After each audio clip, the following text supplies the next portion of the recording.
The day before the university entrance exam, when the atmosphere in my house was as tense as a tightrope and the ticking of the clock seemed to slow down, a strange girl unexpectedly arrived. The afternoon was stifling, the last rays of sunlight casting a hazy, opaque light on her slender figure. She stood at the door, her voice calm but containing something unreadable. She was my parents' biological daughter, while I was just the baby who had been mistakenly taken from the hospital years ago. I almost immediately understood her intentions. This timing wasn't accidental. It was before the most important exam of my student life. A single wavering from me would cause everything to fall apart.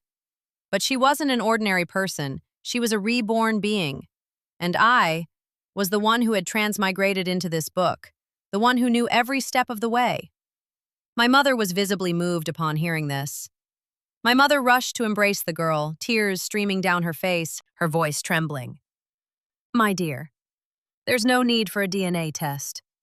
I can tell just by looking that you're my daughter." It wasn't just a feeling. It was because she looked so much like my mother when she was young. From her facial features to her eyes, everything was a perfect copy. The resemblance was so striking that it was hard to doubt. However, contrary to my expectations, she seemed hesitant. Her gaze briefly swept over me before she softly suggested, "How about we do a DNA test? What if I'm wrong?" My mother shook her head repeatedly, tears still streaming down her face. She insisted there was no mistake, but faced with the girl's somewhat humble persistence, the three of us finally went to the hospital together. The atmosphere in the sample collection room was cold and stifling. As the medical staff finished collecting the samples and prepared to leave, she suddenly turned to me, her voice soft but full of hidden meaning. "Shen Mian, you do it too." The room seemed to freeze for a moment. I just smiled, my voice calm. "No need. Everyone else is enough." But she wouldn't let go. Her gaze was fixed on me, as if trying to see through me. "Just do it. What if you're really wrong? A test wants to be sure." At this point, my father spoke up, his voice cold but firm. "No need. Mian has already had the test with us." I turned, offering a gentle smile to the real heiress who had just returned from the brink of death. She still didn't know. She wasn't the only one who knew the plot. I was a transmigrator. I knew everything. I knew she would show up on this particular day. I knew her purpose was to make me fail the exam, to destroy my fake life. In the original story, this shock caused Shen Mian to lose her top student title and fall into despair. But unfortunately, I am not the Shen Mian of the original story. Even before she appeared, I proactively told my parents that I might not be their biological daughter. I suggested a DNA test. The results confirmed my suspicions. I am not a daughter of the Shen family. After learning the truth, I intended to leave, but they wouldn't let me. My parents said that 18 years of raising me couldn't be erased with just a piece of paper. Even without blood ties, I am still their daughter. Furthermore, to avoid embarrassing that girl, my mother even proactively suggested changing her name. So, even before the official test results were available, she had already transformed from Jiang Mingju into Shen Mingju. Everything had already deviated from its original course. Returning home, Shen Mingju acted perfectly obedient. She politely requested to return to the Jiang family's house before the official results were announced, saying she didn't want to cause any trouble. But those seemingly simple words were cleverly crafted. She described the Jiang family. Her father was a doctor, her mother a teacher, their income low, and the whole family crammed into a small house. It sounded ordinary, but every word subtly evoked an image of hardship. I silently noted the key points. And sure enough, my mother's expression changed. Her eyes were filled with sorrow. Finally, she kept her back, citing the college entrance exam the next day, and traveling would affect the results. My father then went into the study to make a phone call. No one knows what he said, but not long after, my biological parents, the Jiang family, appeared at the villa gate. The two families sat down to talk. Shen Mingju and I were called back to our room. She arrived so unexpectedly that she was only seated in the living room. As for me, after returning to my room, I began packing for tomorrow's exam. Actually, there wasn't much to pack, because I had been preparing for a long time. From the moment I knew I had transmigrated into this book, I understood that this day would come sooner or later. Preparing in advance is always better than being caught off guard. But what surprised me was, I don't know what they discussed, but my biological parents agreed to let me stay at the Shen family's house until after the exam. When they left, I saw them off. The woman standing before me, this body's biological mother, took my hand, her gaze so gentle it melted my heart. "Can I call you Mian Mian?" I nodded. She smiled, then said softly, "Nothing is more important than your exams right now. Everything else, let's talk about it after the exams, okay?" Her voice was very soft, but full of concern. I understood she was worried about me being affected. But she didn't know. I'd been through all of this once before. In my previous life, I was also the top student in the city's social science stream, and Shen Mingzhu, after being reborn, was only preoccupied with scheming against others, neglecting her studies, and ultimately failing even college entrance exams. What she didn't know was, in this story, both she and Shen Mian were just insignificant supporting characters, existing only to serve as a backdrop for the female protagonist. And this time, I won't let myself become anyone's pawn again. On the morning of the college entrance exam, the sky was unusually clear. The early summer sunlight filtered through the trees in front of the villa, casting dappled patches of light on the ground. The atmosphere seemed peaceful, but deep within, undercurrents were silently swirling. In the original story, this morning marked the beginning of Shen Mian's downfall. The shock of her true identity, the sudden coldness of her adoptive parents, and the psychological pressure, all caused her to lose her composure from the very first exam. Once her mental state was broken, the subsequent exams were beyond repair. But this time, that scenario wouldn't repeat itself. I spoke up before breakfast, my voice calm but clear enough to grab everyone's attention. "I've already tested the route to the exam location. It's very familiar. I can go by myself today. Parents, please take Mingzhu. She's new and unfamiliar with the area." As soon as I finished speaking, my adoptive mother's expression immediately turned sorrowful. She looked at me, her eyes filled with pity, as if I were trying too hard to be strong. Shen Mingzhu, clearly taken aback, stood still for a second, her mouth slightly agape, but quickly regained her familiar gentle smile. Pretending to be pitiful? She wasn't the only one who knew how to do it. My foster father frowned, his voice displeased. "Mian Mian, what nonsense are you talking about? Your mother is taking Mingzhu and I'm taking you." I didn't argue, I just smiled obediently. "Yes, sir."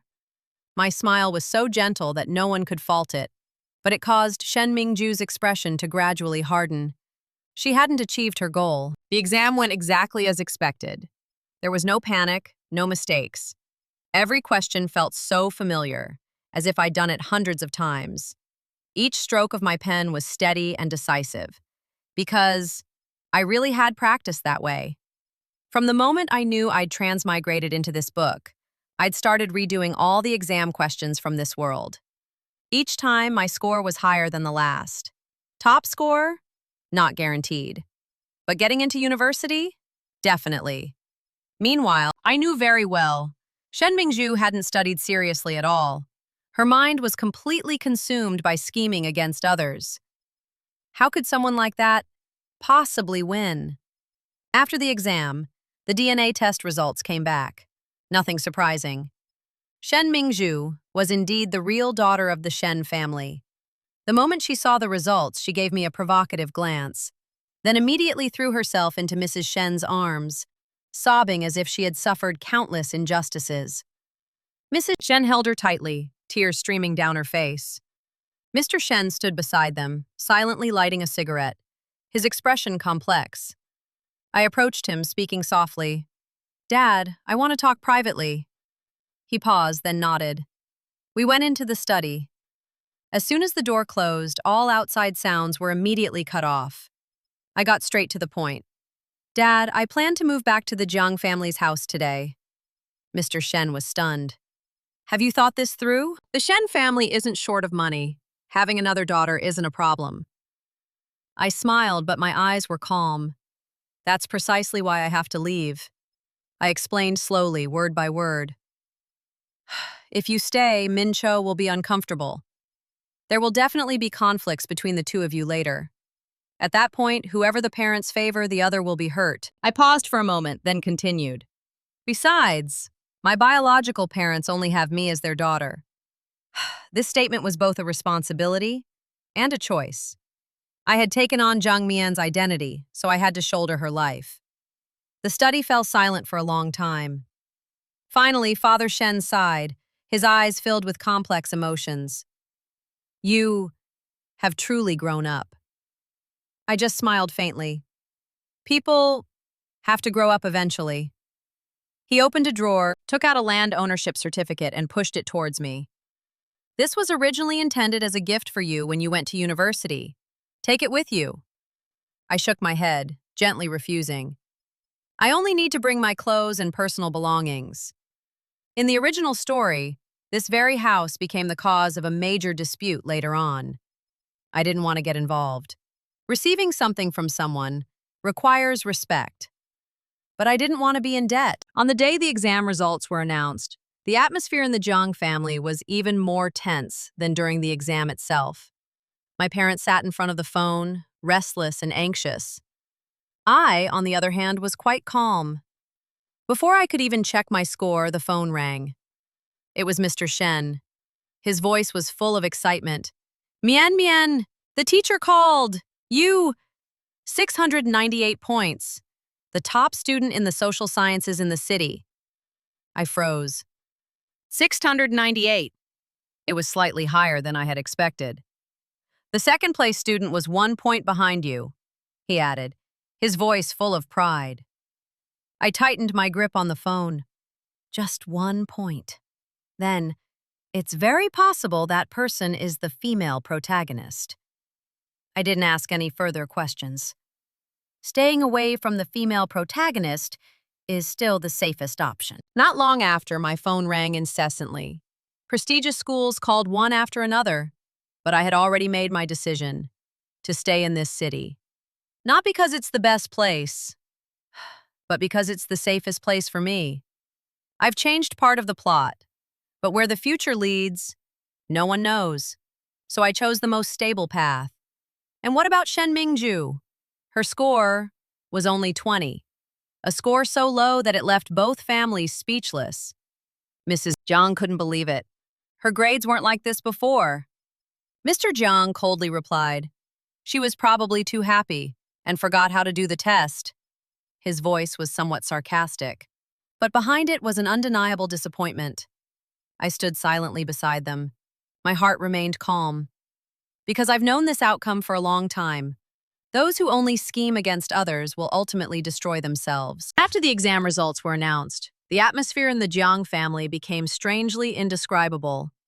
The joy of me achieving top marks was still there, but mixed in was a somber silence when Shen Mingju was mentioned. That evening, the whole family sat around the dinner table. The warm yellow light shone down, but no one truly felt relieved. My mother occasionally glanced at me, as if wanting to say something, then stopped. Finally, she sighed softly. Mian Mian. About Mingju. Don't take it to heart. I picked up a piece of food and replied softly, I'm not thinking too much about it. That was the truth. From the beginning, I had been outside this game. The one who put herself in this difficult position was never me. My father put down his chopsticks, his voice low. That girl. Her thoughts are too heavy.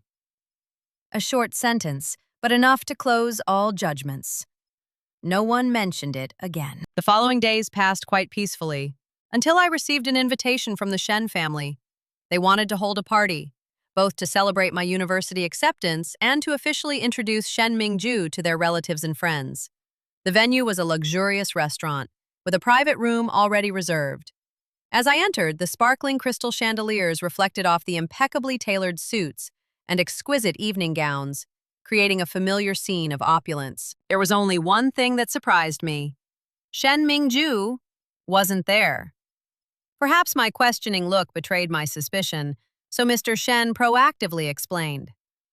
Mingju has a date with a friend. She couldn't come. The reason sounded reasonable, but it felt too forced. I didn't ask any further questions. Someone who had just failed a major exam and had to witness someone else's celebratory party. It was understandable that she wouldn't show up. The meal proceeded in a harmonious atmosphere. My father and Mr. Shen gradually became more familiar with each other, and the conversation revolved around my studies. But when Shen Mingju was mentioned, the atmosphere soured. My father sighed softly. Her grades used to be excellent. I don't understand why it's like this time. My mother also spoke up, her voice gentle. It's probably psychological. Such a big event, even adults find it hard to accept, let alone a child. Mr. Shen nodded, but a thoughtful glint flickered in his eyes. I've looked at her previous report cards. They're really consistent. This time, it's probably just an accident. I sat still, slowly peeling a lobster, as if just listening to idle chatter. But then, I blurted out a seemingly casual remark. Speaking of which, when did Mingju know she was a daughter of the Shen family? The question landed on the table like a small stone, but it immediately caused ripples on the water's surface. All four of them froze simultaneously. After a long pause, Mrs. Shen slowly said, "That's right. How did she find out?" Her eyes wavered slightly. Because it simply didn't make sense. The Jiang and Shen families had absolutely no connection before. The timing of her birth was just a coincidence. So how can an 18-year-old girl be so certain of finding the right person, the right home, at the right time? I said nothing more. I just silently bowed my head and continued eating. But deep down, I knew a seed of doubt had been sown, and it would sprout on its own. After the party, my life gradually returned to its normal course. I enrolled in university, starting my college life like everyone else. But there was one difference. I met the female protagonist again, Nguyen Duong. She proactively approached me during military training. Under the bright sunlight, her face still retained its freshness, her smile as sweet as her name. "Shen Mian! I didn't expect us to be in the same school." I paused for a second, then corrected myself slightly. "Now I'm Jiang Mian." Nguyen Duong immediately nodded, without any embarrassment. "Yes, Jiang Mian."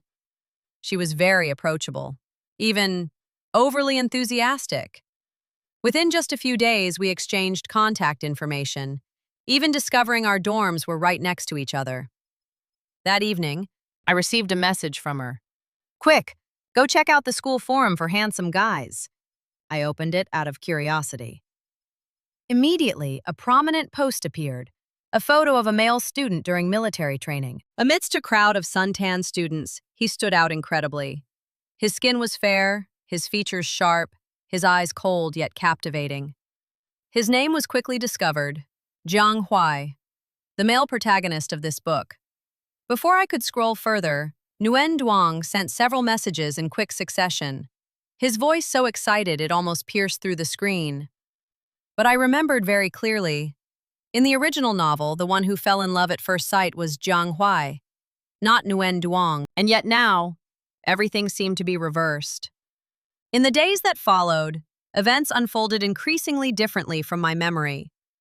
Nguyen Duong quickly became close friends with Jiang Huai because they were in the same class. But strangely, her interest vanished very quickly. After only a few days, she sat down and sighed to me. "After looking at it for a while, it becomes ordinary." I nodded, not contradicting her, because I felt the same way. No matter how beautiful someone is, if you look at them for too long, they will become familiar. But just as I was about to say something, I looked up and met a gaze as cold as a knife. Jiang Huai. He stood not far from us, his sharp eyes as if he had heard the entire conversation. I gently tugged at Nguyen Duong's sleeve, whispering, The person you were talking about is standing behind you. The atmosphere instantly became incredibly interesting, and I knew this story had completely taken a different turn. The moment Nguyen Duong turned around, her smile faltered slightly, but quickly returned to normal as if nothing had happened. She even waved slightly and said, "Oh, you're here too?" Jiang Huai didn't answer immediately. His gaze swept over her, then lingered on me for a moment, his eyes calm but containing a cold, sharp edge. Then he said in a nonchalant tone, "I didn't expect to hear such an assessment." Nguyen Duong forced a smile, intending to explain, but he was no longer interested. He simply turned and left without saying another word. The atmosphere became strangely heavy. Then she leaned closer to me and whispered, "He's a little scary, isn't he?" I didn't answer because I knew something had changed. Since that day, Jiang Huai had started appearing more frequently in places where I was. Not clearly defined, but always within sight. Sometimes in the cafeteria, sometimes on the training ground, sometimes just glancing over as if by coincidence. At first, I thought it was just a coincidence. But gradually, I realized that every time our eyes met, he didn't avoid my gaze. He even looked longer than usual, as if confirming something. Something I didn't understand, and Nguyen Duong seemed to lose interest in him very quickly. She stopped mentioning him and instead clung to me more, taking me out to eat and study together. Occasionally, she'd say things half jokingly, half seriously, as if testing my reaction. But the more she did that, the more I felt something was deviating from the original course of the story. In my memory, the one who was attracted first should have been Jiang Huai, but now Nguyen Duong was the one who had changed course, and Jiang Huai was the one who had become the most unpredictable. I started to wonder if it wasn't just me who had changed, but if the whole story was rewriting itself in a completely different direction. And this time, I wasn't sure I could predict what would happen next. In the following days, things gradually became clearer in a way I never expected. One afternoon, as I was leaving the lecture hall, it suddenly started raining. The students around me rushed to find shelter while I stood under an awning waiting for the rain to stop.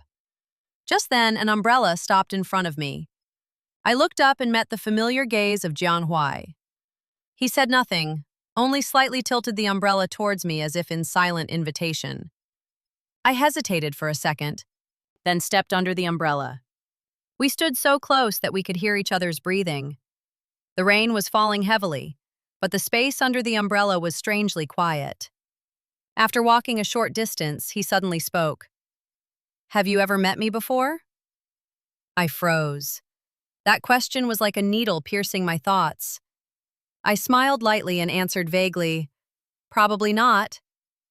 He looked at me a little longer, as if analyzing every subtle expression, then said, "But I have a feeling you're very familiar, as if we've met a long time ago." That sentence made my heart skip a beat because, in the original story, the person who said this had to. It was him and Nguyen Duong, not me. I began to realize that things weren't just shifting, but were gradually replacing each other. When we got back to the dorm, Nguyen Duong was waiting at the door. She saw us walking together under an umbrella. A fleeting emotion flashed in her eyes, then disappeared. She smiled as usual, pulled my hand, and asked why I was only just getting back. Before I could answer, Jiang Huai spoke up. "It was raining, so I just gave you a ride." His voice was calm, but it made the atmosphere inexplicably tense. Nguyen Duong nodded, thanked him, and pulled me inside. But as soon as the door closed, she let go of my hand, her smile fading slightly. She looked at me and whispered, "Did you see?" I remained silent. She continued in a lower voice, as if talking to herself. "Everything is changing, isn't it?"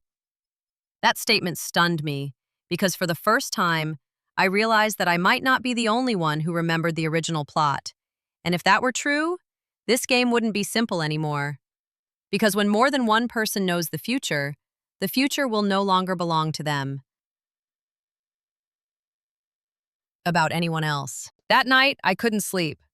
Nguyen Duong's words kept repeating in my head like a warning. If she remembered the original plot, things would spiral out of control. The next morning, I deliberately woke up early and left the dormitory before dawn. The campus was deserted, with only a few people jogging. I thought I could avoid both of them, at least for a while. But as I turned onto the small path behind the library, I saw a figure standing there. Jiang Huai was leaning against the railing, as if he had been waiting for a long time. When he saw me, he didn't seem surprised, just looked straight at me and said, "You're avoiding me, aren't you?" I paused for a few seconds and replied, "No." He stepped closer, the distance between us shortening to the point of no return. This time, his eyes weren't cold, but held a terrifying certainty. "You know me," he said softly, but each word was clear. I clenched my fists, trying to stay calm. "On what basis do you say that?" He didn't answer immediately, only reaching out as if to touch me, then stopping in midair as if restraining something. A thought suddenly flashed through my mind, sending a chill down my spine. Could he, like me, also remember the previous story? But before I could think further, a voice rang out from behind us. "What are you two doing?" said Nguyen Duong. She stood at the end of the street, her eyes no longer carefree but clearly scrutinizing. I turned to look at her, then at Jiang Huai. In that instant, I understood one thing.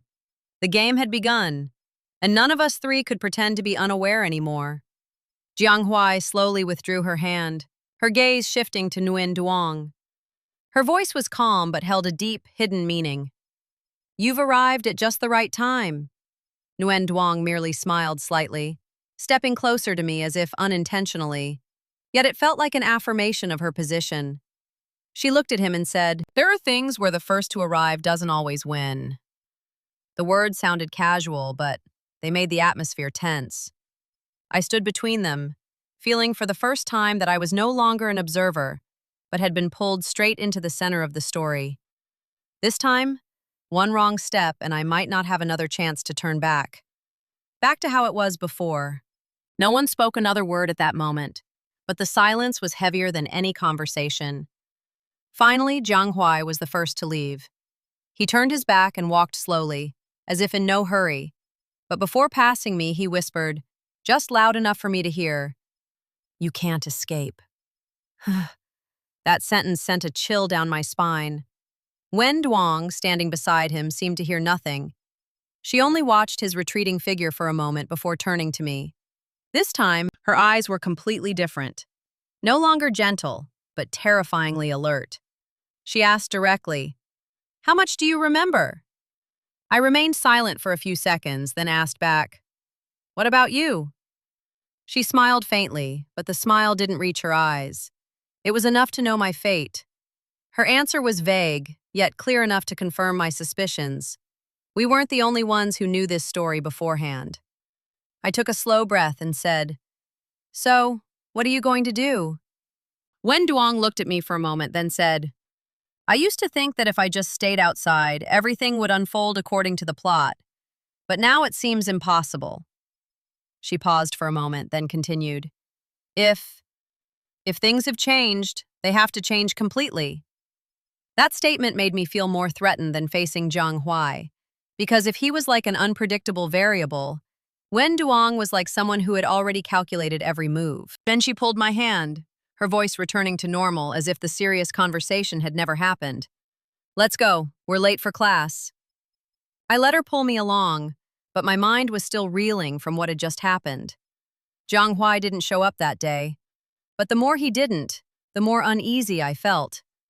That evening, as soon as I got back to my room, my phone vibrated with a message from an unknown number. It was just one line. "Do you think you can stand on the same side as her?" I stared at the screen, my heart pounding. I didn't need to guess. I knew who it was. Before I could reply, a second message arrived. This time it was just two short words. "Choose." I clutched the phone tightly.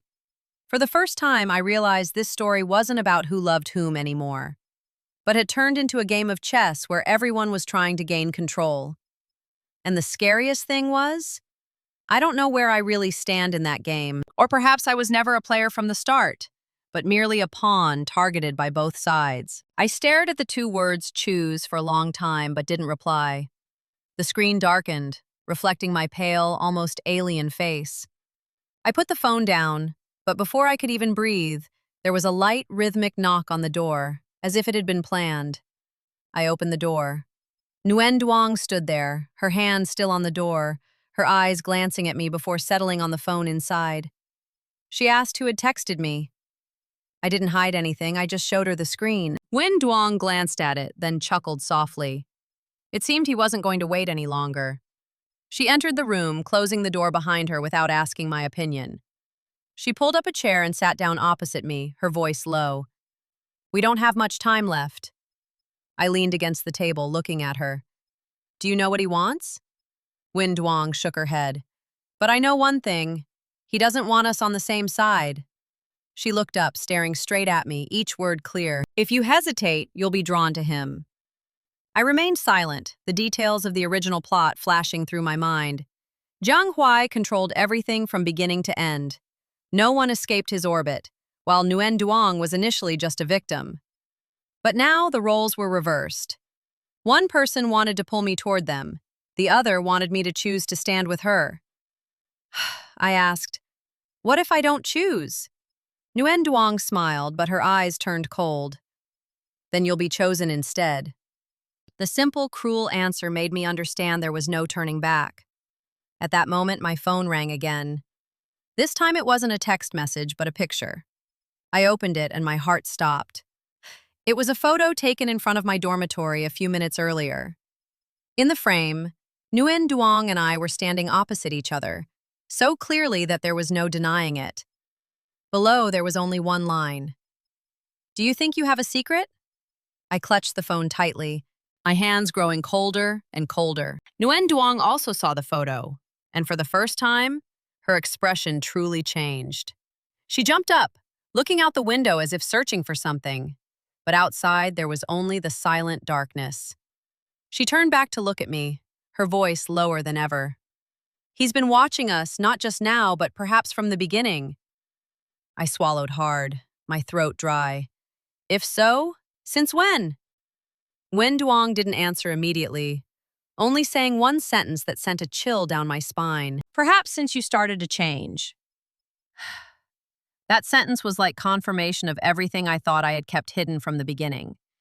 It had long been seen through by others, and now the game was no longer just a choice, but had entered a stage of coercion, where every move could be monitored, and there was no room for error. I looked at Nguyen Duong, then back at the phone, and finally I said very softly, "Then we have to take the first step." Her eyes subtly changed, as if she had been waiting for this sentence for a long time. She nodded slowly. This time it wasn't a choice anymore, but a counterattack. That night we couldn't sleep.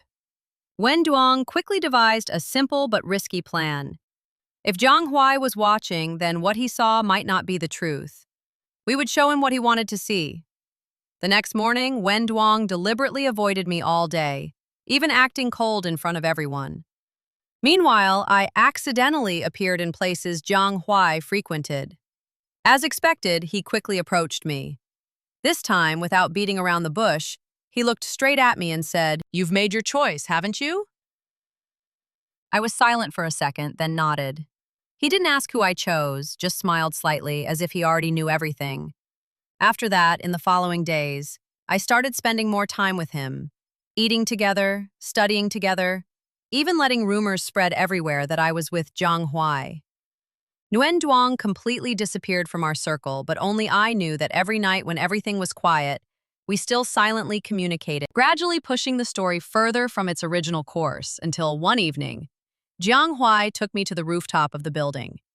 In the quietest part of the school, he stood opposite me, his eyes no longer concealing his true feelings. "Do you think you can fool me?" he whispered, his words barely audible, yet enough to make my heart clench. I didn't answer. He took another step, closing the distance between us to an inescapable level. "You didn't choose me, and you didn't choose her either. You want to escape from both of us, don't you?" For the first time, I felt completely seen through. I chuckled softly. "So, if that's the case, then what?" Jiang Huai looked at me for a long time, then said something that surprised me more than anything. "Then I'll break the rules of the game with you." The atmosphere froze. Before I could understand what was happening, footsteps echoed from behind. Nguyen Duong appeared. She looked at us, then let out a long sigh. finally, you've said it, haven't you? She thought. It turns out you saw it best, Jianghuai. Without turning around, she simply said, You've known for a long time, haven't you? Nguyen Duong didn't deny it. She stepped forward and stood beside me. This time, there was no confrontation, but a strange balance. I stood between the two of them. For the first time, I didn't feel pulled in either direction. It was as if the three of us were finally standing on the same chessboard. The game ended in an unexpected way. There was no winner, no loser. Only the rules of the game were completely broken. After that, everything gradually returned to normal, but not entirely the same anymore. Jiang Huai was no longer controlling everything. Wen Duong was no longer bound by a predetermined outcome, and I was no longer trying to avoid this story.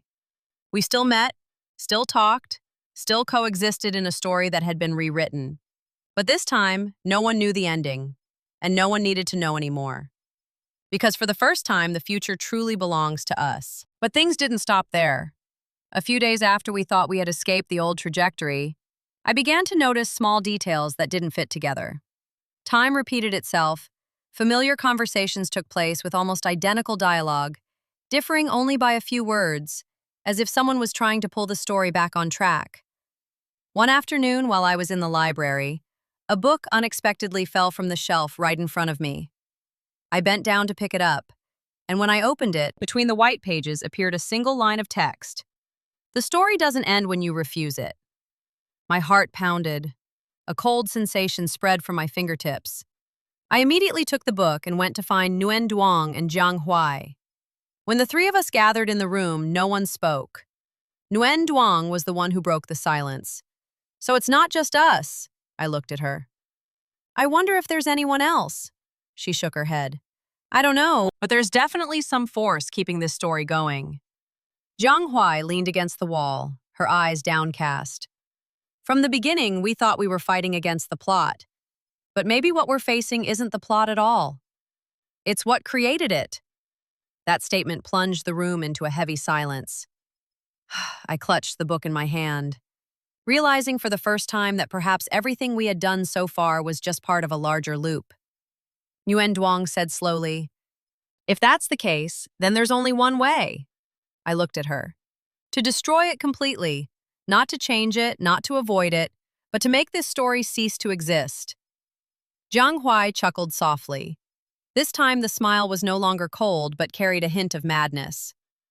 Then let's see who will disappear first. I looked at the two of them, my heart no longer filled with fear but with a clear decision. If this truly was a story, then we wouldn't be characters anymore, but the ones to end it. And this time, no more chapters would be written, only an end, a period we ourselves would put down. It wasn't quite a complete ending, but rather a deliberately lingering opening. If you want a definitive conclusion, I'll write the final part for you. That night, we returned to the library where it all began. The book was still in its original place, as if waiting for us. When I opened it again, the white pages gradually revealed words, line by line, as if something was continuing the story for us. Wen Duong, without hesitation, snatched the book and tore a page. But strangely, the torn page mended itself as if it had never been destroyed. Jiang Huai looked at it and said, Then it's not about destroying it, but about ending it in its own way. I understood his meaning. My pen trembled slightly, but I still wrote the final line. The story ends here. No one is bound anymore. No more plot, no more roles. When the period was placed, the entire book shook violently. A white light spread out, engulfing everything. I lost consciousness for a brief moment. When I opened my eyes, I was standing in the middle of the schoolyard on a normal morning, the sound of people bustling about. It was as if nothing had ever happened. The phone was empty of strange messages, photos, and any trace of the story. Nguyen Duong approached and called me as usual, her eyes normal, devoid of any scrutiny. Jiang Huai walked past us, glancing briefly before leaving like a stranger. No one mentioned anything again, but when I unconsciously clenched my fists, I knew one thing for sure. We hadn't forgotten, we had simply chosen not to speak of it. The story truly ended. And this time, no one wrote it again. Jiang Huai said nothing after that day. But his gaze began to change whenever he looked at me. It was no longer cold as before, but held an inexplicable scrutiny. Nguyen Duong remained as carefree as ever. It seemed she had truly let go of everything surprisingly quickly. As for me, I began to understand that this world no longer followed the original plot, and when the plot deviated, my choices were what ultimately determined everything. One afternoon after school, Zhang Huai stopped me in the deserted hallway. He looked at me for a long time and then asked a very strange question. "You knew me before, didn't you?" I didn't answer, I just remained silent, but that silence was enough for him to understand everything. He smiled softly, for the first time, a smile that was no longer distant but carried a hint of relief. "Then this time, let me be the one to take the first step towards you." Nguyen Duong remained my friend, but she was no longer the center of the story. She lived her own life, happy and free, as if she had never been bound by any plot. And I, finally, was no longer a struggling supporting character. Avoiding fate again. Because I realized one thing. When the story changes, no one is a supporting character anymore. And this time, the story is mine.